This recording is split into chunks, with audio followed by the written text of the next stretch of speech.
ನಾನು ಸಹಾಯ ಮಾಡ್ತಕ್ಕಂಥದ್ದು. ಇಲ್ಲೇ ನೀವು ಈ ಕುತ್ಕೊಂಡು ಕೇಳಿ ಮೆಲ್ಲಕ್ಕೆ ಒಂದು ದಾರ ತಗೊಂಡು ಬೇರೆ ದೊಡ್ಡಕ್ಕೆ ಒಂದು ಹೆಣೆದು ಬಿಡ್ತೀರಿ. ಏನಿಲ್ಲ, ನಿನ್ನೆ ಏನು ಅಂತೇಳಿ ಎಸ್ ಕೆ ಪಾಟೀಲ್ ಅವರು ಹೇಳಿದ್ದಾರೆ ಅಷ್ಟೇ. ಅಲ್ಲ, ಅದು ಸರ್ಕಾರ ಮತ್ತು ಅವರು ಜೊತೆ ಇರ್ತಕ್ಕಂಥದ್ದು. ಆಮೇಲೆ ಇದು ನ್ಯಾಯಾಲಯದಲ್ಲಿ ಇರೋದ್ರಿಂದ ನೀವೇ ಆಗಲಿ ನಾನೇ ಏನೇ ಮಾತಾಡಿದ್ರು ಪ್ರಕ್ರಿಯೆ ಕೊಟ್ಟರು ತಪ್ಪಾಗ್ತದೆ. ಅದು ಭಾಳ ದೊಡ್ಡ ವಿಚಾರ, ಅದನ್ನು ನಾವು ಮಾಡಬಾರ್ದು. ನಿನ್ನೆ ಕ್ಯಾಬಿನೆಟಲ್ಲಿ ಅದಕ್ಕೆ ನಾನು ನಿನ್ನೆ ಬರೋಕ್ಕಾಗಲಿಲ್ಲ.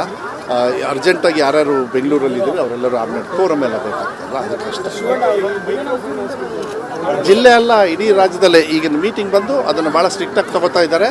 ಇಡೀ ಜಿಲ್ಲೆ ಅಲ್ಲ, ಇಡೀ ರಾಜ್ಯದಲ್ಲಿ ಈ ಹಾವಳಿ ಏನಿದೆ, ಆ ದಂಧೆ ಏನಿದೆ, ಅದು ಬೇರೆ ಬೇರೆ ರೂಪಕ್ಕೆ ತೊಗೊಂಡು ಹೋಗ್ತಾ ಇದೆ. ಅದೆಲ್ಲರೂ ಕಟ್ ಆಫ್ ಆಗಬೇಕು, ಶಾಂತಿಯುತದಿಂದ ಸಹಕಾರ ಆಗ್ತಕ್ಕಂಥ ವ್ಯವಸ್ಥೆಯನ್ನು ಎಲ್ಲ ನಾನು DC ಅಲ್ಲ ಸೆಂಟ್ರಲಲ್ಲೇ ಮಾಡ್ತಾ ಇದ್ದೀವಿ. ಈಗ ನಾಳೆನ ನಾಡ್ದು CM ಅವ್ರ ಅಧ್ಯಕ್ಷತೆಯಲ್ಲಿ ಮೀಟಿಂಗೇ ಇಟ್ಕೊಳ್ತಾ ಇದ್ದಾರೆ. ಇವತ್ತು ಇಟ್ಕೊಳ್ತಾರೆ. ಅದು ಔಟ್ಕಮ್ ಬರಲಿ.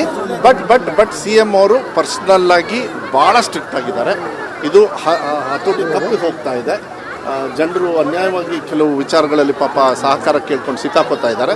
ಅವ್ರಿಗೆ ತೊಂದರೆ ಆಗದೆ ಇರ್ತಕ್ಕಂಥ ರೀತಿಯಲ್ಲಿ ಕಾನೂನು ಮಾಡಬೇಕು ಅಂತ ನಂದು ಆಸೆ. CM ಅವರು ಕೂಡ ಅದನ್ನು ಹೇಳಿದ್ದಾರೆ. ಅವ್ರು ಮೀಟಿಂಗ್ ಮಾಡಲಿ. ಅದು ಉನ್ನತ ರಾಜ್ಯ ಮಟ್ಟದಲ್ಲಿ ನಡೆಯೋದ್ರಿಂದ ಜಿಲ್ಲೆನೂ ಸೇರ್ತದೆ. ಅದು ಜಿಲ್ಲೆದು ಕೂಡ ನನ್ನ ರೆಸ್ಪಾನ್ಸಿಬಿಲಿಟಿ ಇಲ್ಲ. ಕಾಡಾನೆದು ನಾನು ಮತ್ತೆ ನಿನ್ನೆ ಈಶ್ವರ್ ಖಂಡ್ರೆ ಅವರು ಅಲ್ಲೇ ಸಿಕ್ಕಿದ್ರು ಕ್ಯಾಬಿನೆಟ್ಟಲ್ಲಿ.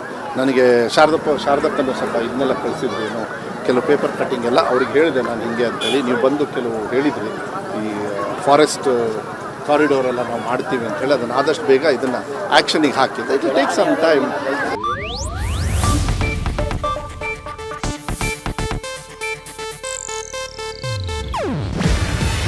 ಇದು ಏಷ್ಯಾನೆಟ್ ನ್ಯೂಸ್ ನೆಟ್ವರ್ಕ್ ಪ್ರಸ್ತುತಿ.